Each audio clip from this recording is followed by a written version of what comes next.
예수님, 오늘은 어디 계세요? 윤영란 수녀님과 함께합니다. 수녀님, 안녕하세요. 찬미예수님, 안녕하세요. 안녕하세요.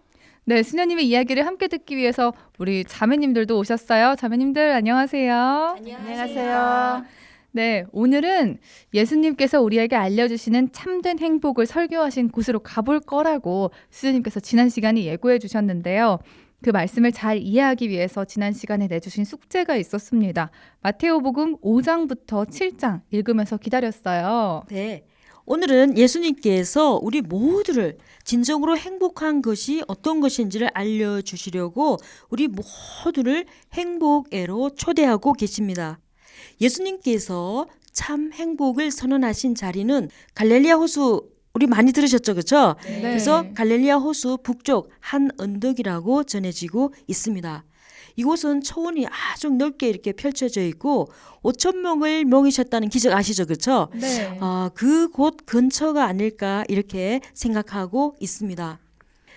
그곳은 지형상으로는 이곳은 아래에서 위쪽으로 이렇게 바라보게 하는 것 중에 하나였습니다. 왜냐하면 위에서 위쪽으로, 아래에서 위쪽으로 이렇게 얘기를 하면 소리가 흩어지지 않고 그 소리가 그대로 사람들에게 전해지기는 그런 천년 음향 시설의 역할을 해준다고 이렇게 그 지역을 얘기하고 있습니다. 그래서 우리 예수님께서는 당신의 말씀을 많은 사람들에게 들을 수 있도록 이곳을 선택하지 않았나 하는 생각이 들었습니다.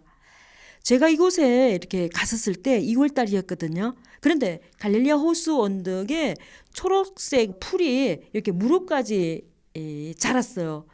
그래서 우리 모두 이제 순례하시는 분들과 함께 풀밭에 다 이렇게 앉아서 갈릴리아 호수 쪽을 이렇게 바라보았어요. 그러면서 예수님께서 지금 우리에게 말씀하신다라고 생각하면서 마테오 복음에 나오는 산상설교 5장에서 7장까지를 한 사람씩 돌아가면서 이렇게 봉독한 것이 기억이 납니다. 너무나도 아름다운 장면들이었고 또 성경을 봉독하는 우리들은 바로 그 자리에서 예수님의 음성을 듣는 것처럼 그리고 그 말씀을 이렇게 듣고 가슴이 뭉클해서 눈물을 흘리는 분들도 이렇게 계셨었어요. 그리고 너무나도 감동적이어서 우리 모두는 하나님을 찬미하는 노래를 불렀던 것을 지금 이렇게 기억하게 됩니다. 그때 어떤 노래를 부르셨는지 조금만 불러주시면 안 될까요, 수녀님? 여러 가지 이렇게 좀 불렀다고 생각하는데 그중에 네. 지금 이렇게 생각나는 것은 우리도 잘 알고 있는 노래였었어요. 그게 어떤 건가 하면 찬양하라 주님을 그 이름 찬양하라 여기까지 이 노래였었습니다. 그래서 우리도 지금 마테오복음 5장 참 행복 선언 이거를 다 함께 이렇게 낭독해 보는 시간을 가져보도록 하겠습니다. 네, 마테오복음 5장 3절에서부터 12절까지입니다. 행복하여라 마음이 가난한 사람들, 하늘나라가 그들의 것이다. 행복하여라 슬퍼하는 사람들, 그들은 위로를 받을 것이다. 행복하여라 온유한 사람들, 그들은 땅을 차지할 것이다. 행복하여라 의로움에 줄이고 목마른 사람들, 그들은 흡족해질 것이다. 행복하여라 자비로운 사람들, 그들은 자비를 입을 것이다. 행복하여라 마음이 깨끗한 사람들, 그들은 하느님을 볼 것이다. 행복하여라 평화를 이루는 사람들, 그들은 하느님의 자녀라 불릴 것이다. 행복하여라 의로움 때문에 박해를 받는 사람들, 하늘나라가 그들의 것이다. 사람들이 나 때문에 너희를 모욕하고 박해하며 너희를 거슬러 거짓으로 온갖 사악한 말을 하면 너희는 행복하다. 기뻐하고 즐거워하여라. 너희가 하늘에서 받을 상이 크다. 사실 너희의 앞서 예언자들도 그렇게 박해를 받았다. 네. 예수님께서는 우리가 아까 들은 것처럼 말씀하실 때 앞에 행복하여라, 행복하여라 하면서 우리 모두를 당신께서 주시는 행복에로 끊임없이 초대하고 계십니다. 행복하여라. 이 말은 단순히 인간의 그 행복하다는 그 말이라기보다는 하느님의 인정을 받았다는 점에 이렇게 초점을 두고 있습니다. 그럼 제가 하나 물어볼까요? 우리가 가장 행복할 때가 언제였습니까? 라고 누군가가 묻는다면 어떻게 대답할까? 언제가 가장 행복하세요? 딸들이 다 기숙사에 있어서 두 명이 각자 따로따로 오다가 함께 모여서 주일날 아침에 함께 아침 식사할 때 서로 있었던 이야기, 그간 나눴던 그런 이야기들 나누면서 함께 밥 먹는 시간이 정말 행복하구나 생각되었습니다. 좋아요. 자, 그러면서 예수님께서 말씀하시는 행복은 어떤 것인가 우리가 조금 더 이렇게 보도록 하겠습니다. 예수님께서는 행복의 첫 번째 길이 마음이 가난한 자들이라고 말씀하십니다. 우리는 한번 상상해 볼 수 있습니다. 예수님께서 말씀하실 때 많은 군중들이 예수님을 따라다닙니다. 그들은 왜 예수님을 따라다닐까? 그 중에 사람들은 너무 많이 아파서 본인도 아프고 가족들도 아프고 그렇게 해서 어떻게 할 수 없는 상황이기 때문에 예수님께 다가와서 치유를 해달라고 또 그 바람으로 예수님께 모여들기도 하죠. 왜냐하면 예수님께서 이미 많은 병자들을 고쳐주셨다는 소문을 들었기 때문입니다. 그리고 또 하나는 빵의 기적을 체험했기 때문에 무엇보다도 뭔가를 좀 주지 않을까 하는 기대로 온 사람들도 있습니다. 이러한 군중들에게 예수님께서는 이사야서 61장을 이렇게 인용하여서 가르침으로 희망을 주십니다.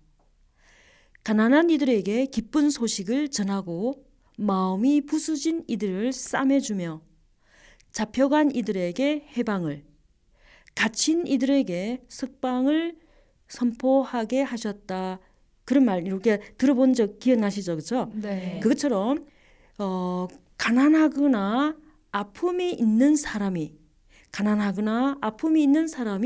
하느님 나라를 차지하기가 더 쉽다고 말씀하십니다. 여기서 예수님께서는 그 가난하다는 것이 물질적인 그런 빈곤뿐만 아니라 정신적인 아픔과 고통까지도 함께 포함한다는 것을 우리는 잘 알고 있습니다. 왜냐하면 이사야서 61장 1절에 가난한 이들 이 말이 또 다른 말로는 마음이 부서진 이들이라고 함께 이렇게 쓰이는 낱말이기 때문에 그렇습니다. 예수님 당시 로마 식민지였어요. 그렇죠? 그러니까 식민지 생활을 하면 그때 어떻게 살았는가 우리가 대충 상상할 수 있습니다. 그들은 굶주리고 병들고 그리고 얼마나 힘들게 살 수 있을까. 그랬을 때 그들이 기대할 수 있는 곳은 오직 하나님밖에 없었던 것입니다. 왜냐하면 구약 성경에서는 하나님을 가련한 이들의 보호자라고 말하고 있습니다. 예수님께서도 당신 앞에 모여있는 이 군중들에게 하나님 나라는 내세에만 들어가는 것이 아니라 시간, 장소, 관계없이 하나님과 함께함을 뜻한다고 말씀하고 계시는 거죠. 다시 말해서 하나님과 함께 있는 곳이 바로 하나님 나라라는 것입니다. 우리 신앙인들의 삶에서도 아픔이 있어요. 그렇죠? 그리고 고통과 비참함 그리고 하나님의 부재를 느낄 때가 굉장히 많습니다. 또한 삶의 역경이 있을 때 우리는 곧장 하나님께 나아가는 그 체험을 하게 됩니다. 여기서 마음이라는 말이 나옵니다. 그렇죠? 마음을 다른 말로 프네오마 이렇게 얘기하는데 이 마음은 영이나 내적 그 상태를 뜻하고 있습니다. 따라서 마음이 가난한 사람들은 영적으로, 내적으로 채워지지 않은 부족함이나 결핍됨 그런 사람들을 뜻하죠. 그러면 무엇이 채워지지 않았고 무엇이 부족한가? 그것은 바로 하나님으로 채워지지 않는 상태, 하나님으로 채워지지 않는 상태, 이 상태를 얘기하고 있습니다. 그래서 많은 교부들은 진짜 마음이 가난한 사람들을 누구인지 여러 각도로 이렇게 모색해 봤어요. 그래서 마음이 가난한 사람들은 어떤 사람인가? 회개하여 어린이처럼 된 사람들, 그리고 야망이라는 그 명예를 완전히 벗어버리고 주님의 말씀을 떨리는 마음으로 받아들이는 겸손한 사람들, 그리고 하나님 안에서 부유해지기 위해서 세상의 모든 것을 재산을 하찮게 여기는 사람, 그리고 성령으로 말미암아 가난해진 사람들, 물질보다는 하나님께 열려있는 태도를 중시했던 사람들, 기타 등등 이런 사람들을 말하고 있습니다. 그럼 이런 사람들에게 주어지는 행복은 무엇일까요? 궁금하지 않나요? 네. 마테오 복음서에서는 그 답을 우리에게 알려주고 있습니다. 이런 사람들에게 주어지는 행복은 바로 하늘나라가 그들의 것이라는 것입니다. 그럼 우리가 알고 있는 하늘나라는 어떤 나라일까? 우리가 한번 알아보고 싶죠. 그리고 그 하늘나라에는 누가 갈 수 있을까? 구약에서는요, 이스라엘 백성들이 있었어요. 그렇죠? 네. 이 이스라엘 백성들이 하나님께서 약속하신 땅이 있어요. 그 땅이 바로 뭔가 하면 젖과 꿀이 흐르는 땅, 약속의 땅, 하나님의 땅, 그리고 가나안 땅 이렇게 얘기하죠. 그래서 거기에 들어가기 위해서 하나님께서 약속하신 그곳에 들어가기 위해서 그들은 광야 생활을 40년 동안 하였습니다. 몇 년 동안 했다고요? 40년 동안. 그렇죠. 그거는 바로 축복의 땅을 차지하기 위해서였습니다. 광야 생활 40년은 바로 하나님께서 말씀하신 그 땅으로 들어가기 위한 자격을 갖추기 위함이죠. 우리 한번 생각해 볼까요? 이스라엘의 땅 주인은 누구일까요? 하느님. 그래요. 아우, 잘하시네요. 바로 하나님이십니다. 그러면 하나님은 어떤 분이신가 우리를 한번 생각해 볼 수 있습니다. 하나님께서는 여러 가지 이렇게 속성을 가지고 계세요. 그 중에서도 하나님은 거룩하신 분이십니다. 하나님은 거룩하신 분이십니다. 그래서 이사야서에 보면 6장에 하나님을 갖다가 거룩하시다, 거룩하시다, 거룩하시다 이렇게 얘기하잖아요. 그렇죠? 네. 그리고 우리도 거룩한 미사를 이렇게 봉헌할 때 중간 부분에 얘기하잖아요. 그렇죠? 거룩하시다, 거룩하시다, 거룩하시다. 기억나요? 네. 오케이. 자, 그러면 이 하나님이 거룩하시기 때문에 하나님의 그 땅, 하나님의 땅도 어떤 땅이 될까요? 거룩한 그렇죠. 땅. 하나님의 땅도 거룩한 땅이 되는 겁니다. 그렇기 때문에 그 땅에 살게 될 사람도 당연히 갖춰야 할 자격이 있습니다. 어떤 자격일까요? 거룩함. 훌륭해요. 바로 그 거룩함의 자격을 갖추어야지만 하나님께서 말씀하셨던 그 약속의 땅, 축복의 땅, 하나님의 땅으로 들어갈 수 있습니다. 그래서 이스라엘 백성들은 하나님의 땅에 들어가기 위해 무슨 작업을 했는가 하면 깨끗해지는 작업, 정화 작업을 함으로 인해서 그 자격을 갖추려고 했어요. 자, 그럼 우리 한번 볼까요? 지금 우리는 어떤가? 우리 그리스도교 신앙인들의 삶의 최종적인 목적은 바로 뭔가 하면 하나님을 만나는 것입니다. 바로 하나님 나라에 들어가는 것이죠. 그러면 아까 우리가 본 것처럼 하나님은 어떤 분이라고 하였죠? 거룩하신 그렇죠. 분. 하나님은 거룩하신 분입니다. 그렇기 때문에 하나님 나라도 거룩한 나라가 됩니다. 그럼 하나님 나라에 초대받은 우리 모두가 갖추어야 할 자격이 무엇일까요? 거룩함. 그렇죠. 당연히 우리는 거룩함의 자격을 갖추어야 합니다. 오늘 예수님께서는 우리에게 하나님 나라에 들어갈 수 있는 길을 알려주십니다. 오늘 그리스도인이라고 고백하고 있는 나에게, 그리고 나 자신이 추구해야 할 행복이 무엇인지 예수님께서는 아주 분명하게 말씀해 주십니다. 마음이 가난한 사람들, 슬퍼하는 사람들, 의로움에 줄이고 목마른 사람들, 자비로운 사람들, 마음이 깨끗한 사람들, 평화를 이루는 사람들. 이 모든 것이 바로 하나님과 함께하는 삶, 예수님과 함께하는 삶이라는 것을 우리는 알 수 있습니다.